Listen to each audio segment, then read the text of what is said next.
Okay, so now we're going to open it up to the question and answer session. Thank you very much. This question is for Richard. You ended kind of with the ambiguity, the figure of the outsiders, as Boggs calls it, as both kind of expendable, but also the capacity to invent a new future.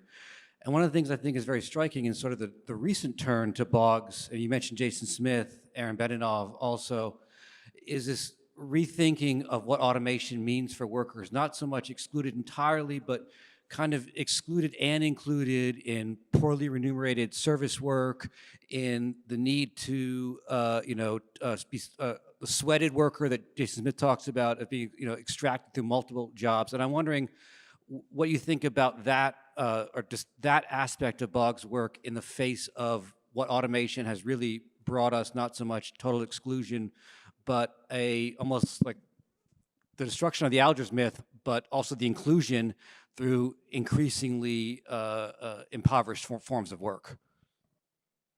Thank you for that question.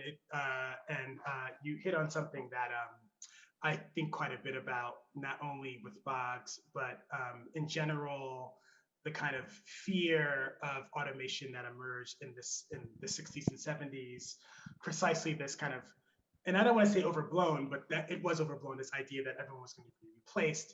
Jason Smith's work has been great, and it's made me reflect on, in some ways, both how Boggs and a lot of the thinkers that I'm working with don't necessarily think about service work in particular, even though this is the precise moment in which, in the 70s especially, in which that kind of labor market emerges in full force. So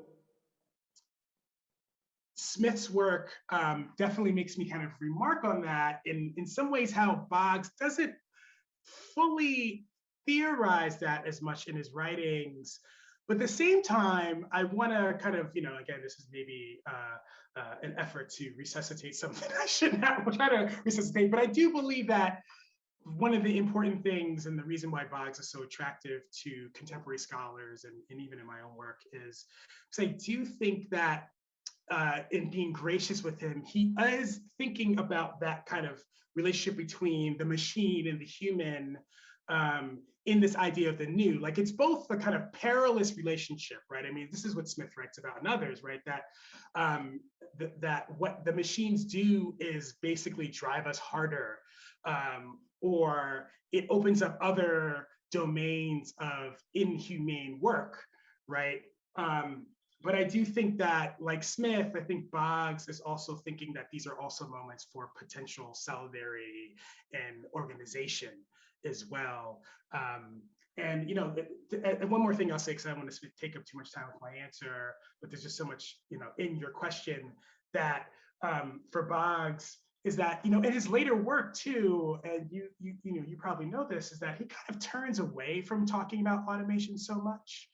And I kind of remark in this in the end, is that he's more interested in these ideas of citizenship, of community, and the labor question is still there, but he kind of begins to talk a lot more about gentrification, about sort of the way multinational corporations have taken over Detroit and other cities around the US.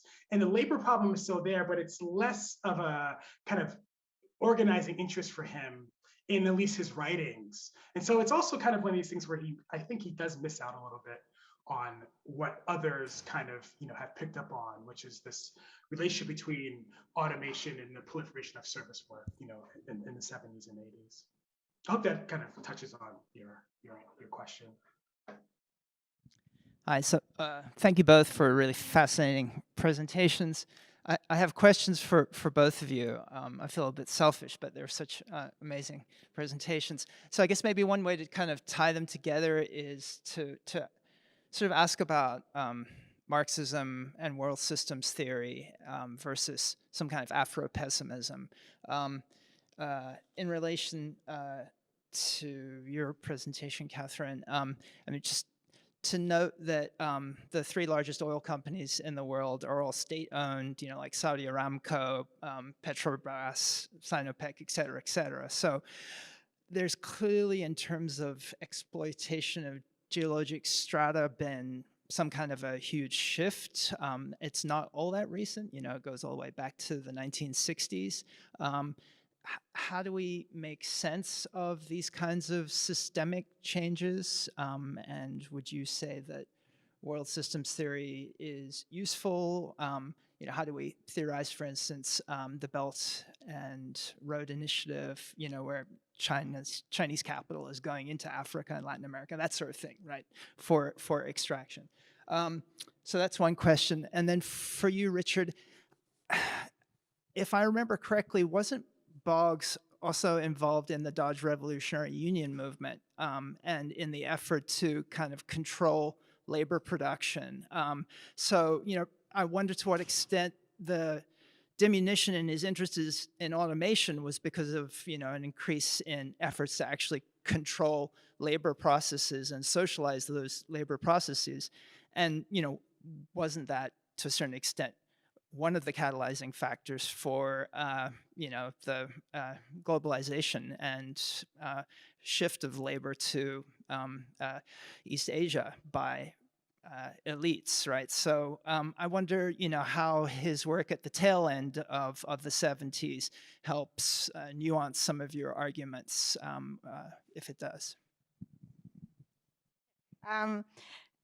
Yeah, I mean, I think the sort of shift in kind of extraction companies is both kind of, there are both some sort of new shifts in terms of the emergence of states, right? But there's also like these, the biggest mining companies are Canada, Australia, like, the settler, the way in which kind of, colonial extraction went from Europe to, and found a new lease of life in settler colonial and then exported itself into kind of external territories is pretty much kind of, there's a lot of continuances in that, so 75% of the valuation of metal, for example, still comes through London as the kind of center of the London Metals Exchange, still regulates value. So while there's this kind of, a lot of kind of geopolitical states emerge from these kind of bedrocks of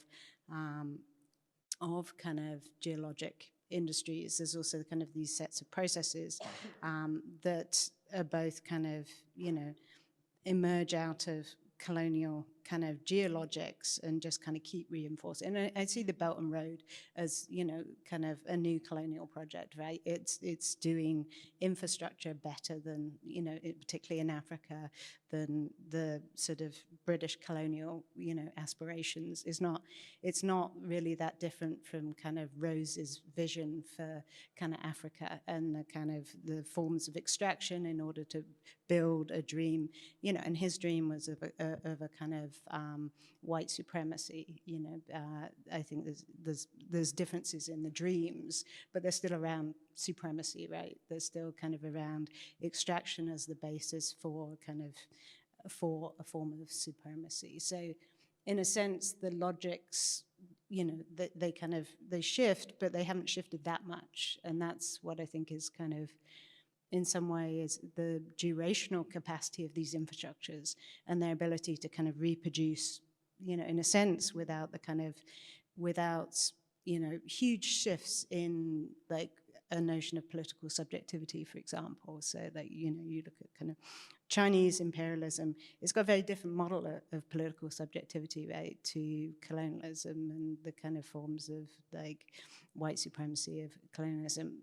But the infrastructural continuance and the infrastructural duration is not dissimilar. So I think it's kind of maybe important to think about these kind of ways in which that sort of predation on kind of the extraction organizes is organized through these kind of various forms of splitting, this kind of splitting of what is life and what is geology.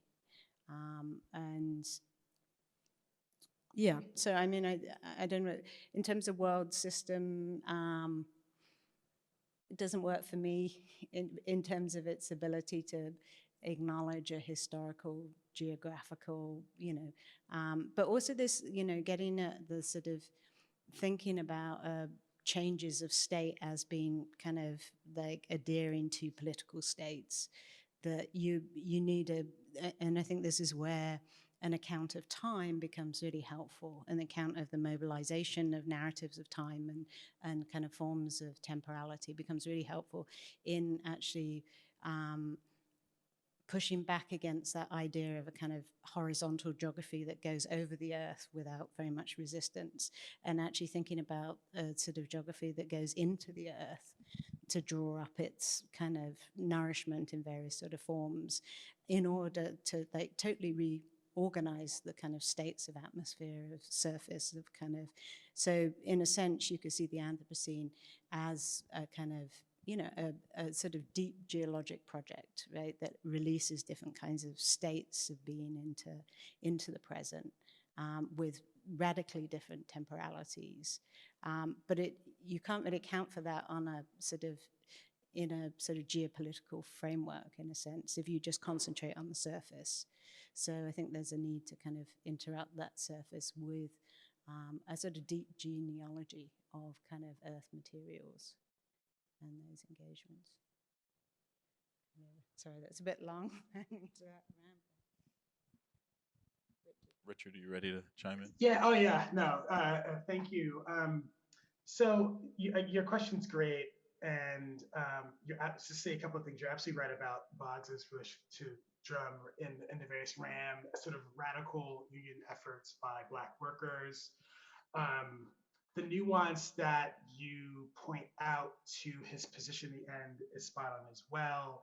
Some of it is about broader shifts that are happening. I was thinking, when you asked that question, I was thinking a lot about Jeff Cowie's capital moves and just kind of this shift in industrial labor that's happening in this moment, moving it out of the US, and how that not only affects Boggs's politics, but you know, it's also kind of an interesting moment, just thinking about Kathryn's work as well, and her talk, that, you know, there are a varying amount of ways that radical thinkers, Black radical thinkers of time are kind of engaging with that.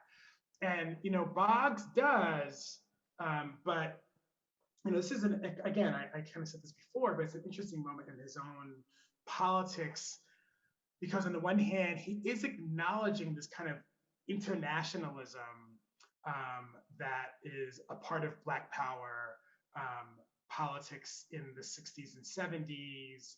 But there's also a kind of a very scoldy way in which he engages with it as well. And, you know, as you know, his later works, I think, are balancing a kind of attempt to stay with the kind of internationalizing, and, you know, whether it's Carmichael or Newton himself, who, you know, kind of shifts to a kind of intercommunalism in the 70s, which in and of itself is a kind of interesting, brings up an interesting conversation about like techno-capitalism and both this kind of critique of communications and telecommunications, the emergence of a kind of telecommunications apparatus, but a kind of utopic idea that at some point the proletariat would seize the satellites and kind of, you know, take control of them.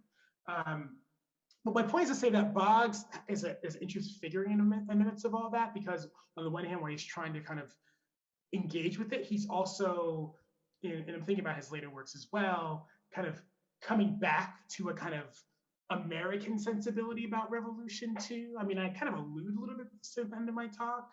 And so again, I appreciate your comment, because it does, you know, necessitate me to kind of give a little bit more of a nuanced account of that. But in terms of like, and this is why Boggs is a fascinating figure, you know, there's something about his commitments at the end that I'm still trying to kind of work out. And I think that, you know, seeing the various bits of Boggs that appear in more recent scholarship, it's energizing, but also when you kind of try to synthesize all of it into his ideas as he writes and thinks in the 70s and 80s, it's a bit of a challenge. But, you know, again, I do think that the nuance you provided is very important in understanding not just him, but this kind of moment in the 70s, especially, in which all these thinkers are engaged in. Thank you both for your very inspiring talks. I had a lot of, my brain was sort of on fire listening to both of you. I wanted to ask a question for Professor Yusoff, and it has to do with your sort of closing comments about decolonization as a geological process. I was recently in conversation with Professor Nandita Sharma, whose book Home Rule kind of thinks about how the post-colonial New World Order that gets sort of established in the 20th century enshrines the native as a category of exclusion, and through which a politics of exclusion is being articulated. And while I told you I'm not so plugged into the movements in Turkey, I am enough that I see that, for instance, in one of the regions where you have a lot of US firms and Chinese firms trying to operate mines, people are approaching it as like, okay, we will own our mines, right? Like we will extract the mines and we will take the wealth from the mines. And that is sort of a, if we think about this, post-colonial New World Order, it's a sort of nativist, maybe reaction to a colonial mode of extraction. So I was hoping that you could maybe elaborate a little bit more on your understanding of decolonization. Thank you. Great, that's a really great question. And I think, yeah, I mean, but that gets at the heart of it, right? Because, you know, it's not just about substituting the master, right, of who masters the mines and those forms of subjugation that the mines necessarily entail, right? And the inevitable kind of managerial kind of like formations of race. So yeah, I mean, a kind of decolonization requires totally rethinking the very kind of structure of the mine, right?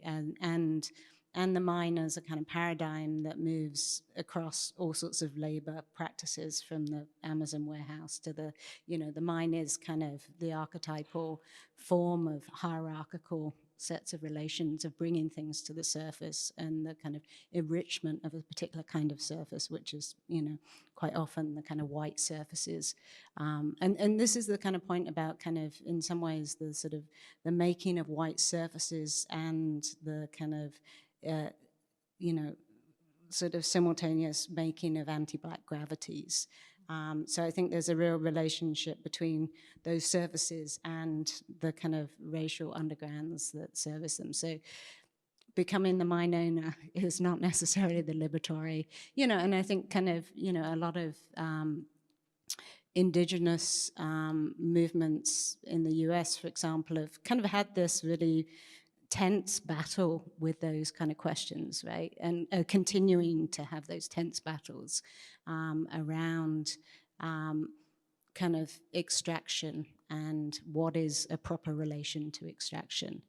And I don't think there's one sort of answer for all in terms of that, but the kind of non-reproduction of racialized undergrounds would be number one in my kind of sort of like charter of decolonizing, but also this rethinking of the relation between the underground and the surface. What surfaces are being stabilized through this extraction?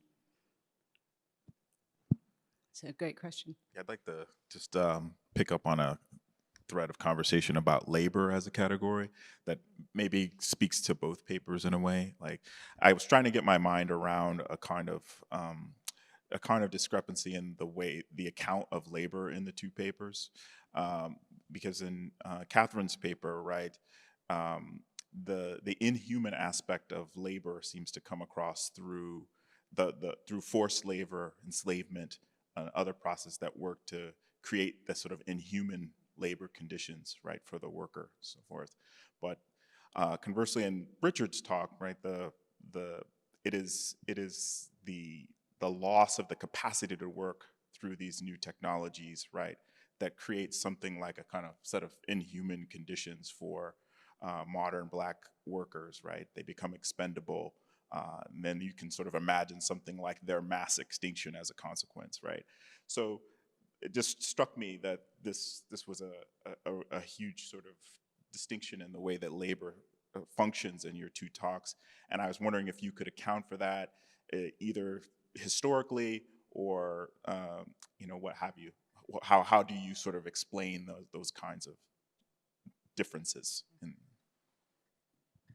I mean, maybe one way to come back at that is to also see a kind of connection. So one of the things that I sort of was really interested in your talk, Richard, was around the kind of, you know, the case that you make around the kind of proximity to kind of fungibility, right? So the substitutability, you know, of kind of Black labor at this sort of point of precarity. And some of the work that I've looked at around labor, and, you know, I was thinking of the figure of John Henry and the, you know, and the kind of race against the automatic drill, and how that comes out of convict, you know, sort of situated as a fable within convict lease labor and kind of forms of kind of labor that are not labor. So they just picking up on Tiffany King's argument about not to think about labor, but to think about fungibility, which I find, you know, super, historically is kind of allows that, those kind of, an understanding of those movements. So I was wondering whether in terms of labor you had kind of, or the kind of Boggs was bringing up questions around that kind of fungibility and substitutability, and the kind of way in which those two things work together to sort of disempower the possibilities of labor as a form of sovereignty or autonomy within that context. No, that's a fantastic observation, Kathryn. And I was just thinking, like, you got right to the heart of what I'm trying to work out through Boggs. Like, I'm interested in Boggs not because of in a kind of biographical way, but precisely, I mean, his story is interesting to me, but it really is this kind of question that Kathryn, I think, very well articulated about what labor means here. And this is why, even though Boggs himself, I don't think would necessarily ruminate on that passage I read from the American Revolution, but it's precisely those kind of that series of fungible moments, I guess would be a way of putting it, that I am drawn to conceptually, that makes him a very fascinating, his writing fascinating to me, because it does throw into question both the kind of conventional value, and for Boggs, it's primarily associated with Marxism, and the kind of value that work in organization via work in labor has for political possibility, that Boggs is really challenging.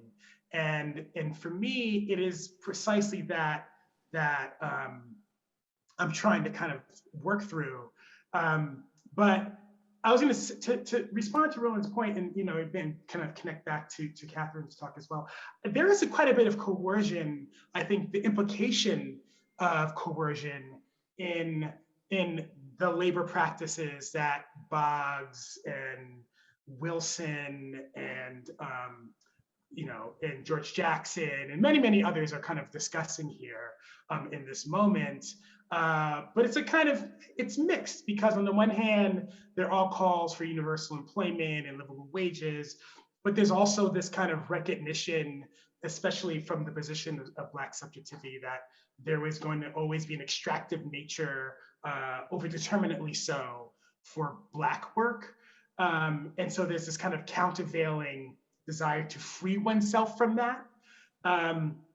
And to be really honest, I'm still trying to kind of wrap my head around all of that and writing about it. But it also connects to the last sort of conversation around extraction and sort of the seizure of property and mining, and Kathryn's response to that.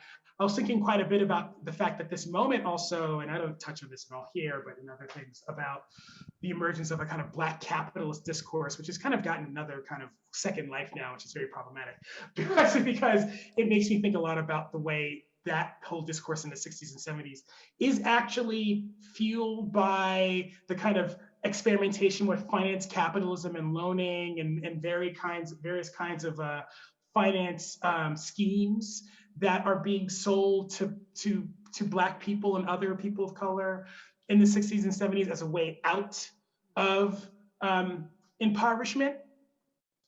which again adds another kind of different labor question about labor and work as well, about like what is the work and sort of the kinds of surplus that's created by finance capital. And I know I'm kind of talking in various points and trying to constellate them, but my point is to say that, you know, I appreciated Kathryn's sort of response, because it does get to the very question that I'm trying to kind of puzzle over, and why I'm attracted to the kind of fungibility that Boggs himself invokes, that he doesn't really return to again.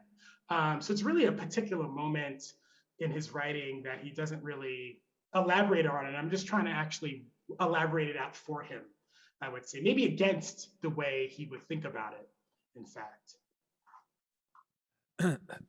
Thanks. I have a very irritating kind of question, mostly for Kathryn, but I also want to, in a way, sort of angle it towards Claire, because my question involves geology and the degree to which geology is a figuration of a form of thought. And you know, you offered us this really extraordinary but very sort of counterintuitive kind of formulation that thinking geology in terms of natural resources doesn't allow you to have a rock in the family. And can you sort of elaborate on that poetic, you know, the poetic quality of that, or not? I mean, maybe it isn't poetic at all. The figurative nature of it, and you know, I mean, it's a bit unfair to also angle this towards Claire, who gave her paper earlier on in the day. But I couldn't help but sort of invite Claire to make some kind of comment about Kathryn's use of geology, given how important it was to you know, particularly in the way that you were using Deleuze and Guattari's 1,000 Plateaus as geological and almost lithic form of thought. Again, I thought. Okay. I think that maybe there's a couple of things to say about kind of geology as a mode of thought, right? So geology kind of proceeds from the 17th century onward as kind of paleontology, which is the organization of bodies through fossil objects, and this kind of discursive kind of form of thinking about, you know, that later becomes picked up by a whole range of social thinkers as kind of stratigraphic thought, essentially. You know, critical thought becomes stratigraphic. So in Marx, in Deleuze and Guattari, and in sort of sociology, for example, it's like it's impossible to think without these kind of geologic metaphors and organizations of kind of hierarchical sort of enfolding. And materially, geology is being practiced as colonialism and then settler colonialism. So, you know, we have obviously talked a lot about kind of, you know, collectively around biological metaphors, but geology is kind of very much the organization of not just kind of the ground and land and property and mining and extraction and so on, but the very kind of conditions of thought by which we think a relation to, you know, to the world, the human, the kind of, so, I mean, I see it as kind of crucial to the formation of thought. It's, you know, it's not surprising that someone like Goethe, for example, was like, you know, he was the inspector of mines in southern Germany, but also writing poetry and like performing plays, and, you know, the kind of modernist emergence of kind of thought is utterly sedimented in geology. In terms of her and a rock in the family, I wasn't being, that's very much sort of coming out of Elizabeth Povinelli's kind of work around obligations. And, you know, she talks about the sort of what it means to be obligated to various Aboriginal formations, and kind of to actually sort of articulate politics of obligation. So, and it comes down to this kind of, you know, questions around native title and so on, and what the impossibility of actually articulating an obligation to a rock within kind of the language of kind of geology. So, but also the language of kind of like of land, of ecology, of kind of, all these things are tied up in natural resources, right? Natural resources is probably, I think, one of the most pernicious words in the English language for what it cuts in terms of obligation. So having a rock in the family is just like, actually, what language would we need in order to actually concretize and institutionalize those obligations?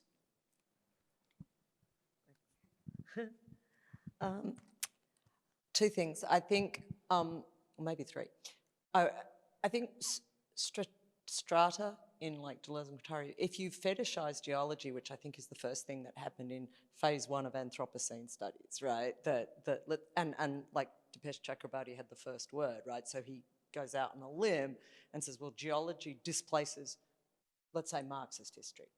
If you stop there, then you're just fetishizing geology, right? So it's to add another dimension, right? And so that any single narrative, right, that has a line of time as opposed to lines of time. So I think geology is n+1 or human +1, right? So that the inhuman, non-human, other than human is different from the post-human. The post-human sort of flattens.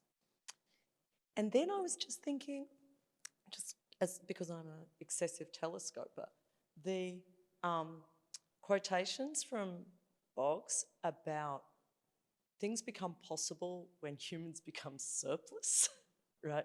Or unworkable or unproductive. I think even though that seems like a non-geological question, it's not in relation to your talk, right? That if geology is about natural resources and human, you said that's the worst. I mean, human resources is, right, coupled with natural resources, those phrases. Isn't it, right? Like how that replaced personnel, right? Human resources, right?